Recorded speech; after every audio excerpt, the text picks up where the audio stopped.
Hello everybody and welcome back to the channel. Today we've got his kit through so I can adapt this electric toothbrush into a detail sander.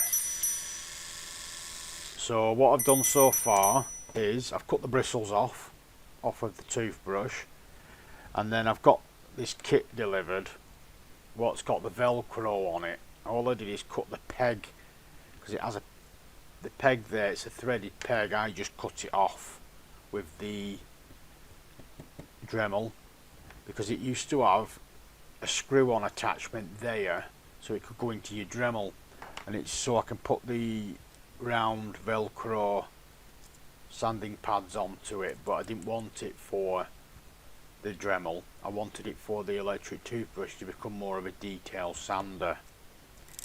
So all I'm going to do now is I'm going to try and stick that to that with some fast active glue. So we're working on a whim here to see if this will work, otherwise I'll have to get some cement putty. So we just put a little bit of glue on and just hold it on there for a couple of 30 seconds or so. And then once that's bonded onto there, I'll have the velcro so I can use all the round different sanding discs into the electric toothbrush. You've just got to be careful when you're cutting the pegs off, because obviously the grinding makes a bit of a spark. But what you can do, is, yeah, that's sticking now, so we'll just give that a couple of minutes. What you can do is, you don't need to do what I've done there and bought a special kit for the Dremel. What you can do is you can just, I have this roll of double-sided velcro, and if we just cut some off, I just cut a little bit off just to try it. Obviously on these ones you've got the hook, you need the hook sticking out so it can grip to it. And all I did is, just to try it, I stuck it onto a bit of wood, just one of my sandpaper blocks, just to see if it'd work before I attempted this method. And it did, like it always would.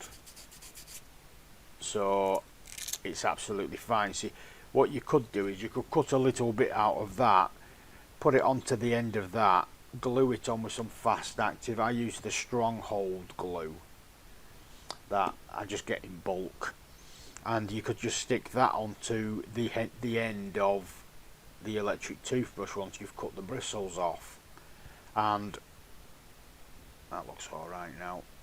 So, and then you could just stick your pad straight onto it, but I wanted a little bit more of a surface area than having just what you've got on the toothbrush. I wanted a bit bigger, so that's why I bought this kit for about £3 odd, and it come with all the sandpapers, different grits and everything like that. So it worked out good for me, really. So now we can put that onto the end of the toothbrush, and there you go. We've now got his own orbital sander, but a detail one. You can get, if you've got loads of these different heads and you've got a couple of these, or just put the velcro onto it, depending on when it focuses, when you do it, you could have them all set up in different papers. But I only have the one on this, it's an old toothbrush, so, and it still works perfectly. I just don't use it no more, but it'll be great for me to work with for sanding stuff. So, and it rips it down really good. I'm absolutely shocked just how well the sander actually works. If I just keep it on there and just go down, that's it. And you just peel it back off and then put a different paper on. So I'll leave that one on because then we know that That's what we've been using. I don't know if you'll be able to, but you can see where it's been sanding it. He's dipped it right here where I kept it on the longest. But all that edge is lovely and smooth now. It just saves your wrists and your hands, because now we just turn the electric toothbrush on and just go round everything like so. And even if you catch your hands, it's not going to do anything. It's not powerful enough to do that.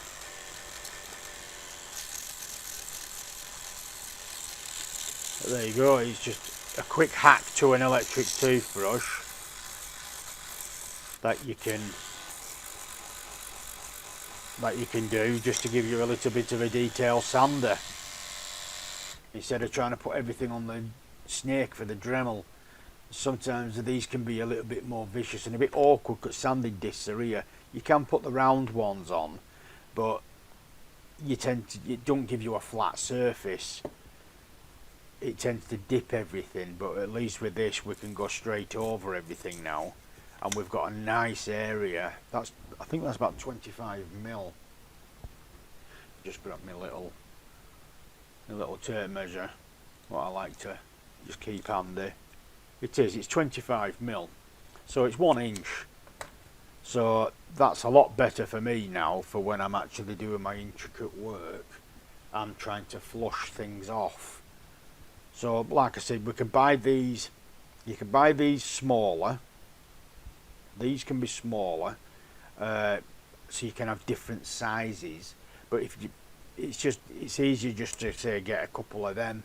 And then just if you want it smaller than that, stick the Velcro straight onto the back of the toothbrush instead of having that, and then you could have a little detailed one, and then you cut your sandpaper out to fit it.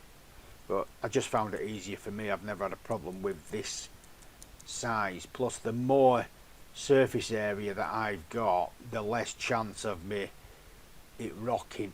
If you're doing something a lot thinner or a little bit fatter, you're not running the risk of that. It's got a nice area to sit with.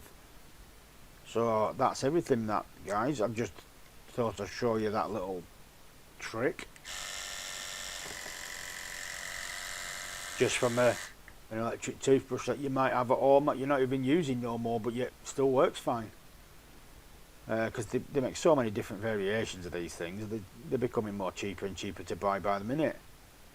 Sometimes these are cheaper than buying the actual toothbrush, an actual toothbrush. So yeah, so you could get yourself a couple of these and have a couple set up. So that's it, guys. Thanks for watching. Don't forget to share, subscribe and like, and leave a comment with us some of the hacks that you've come up with. So thanks a lot, guys. Take care.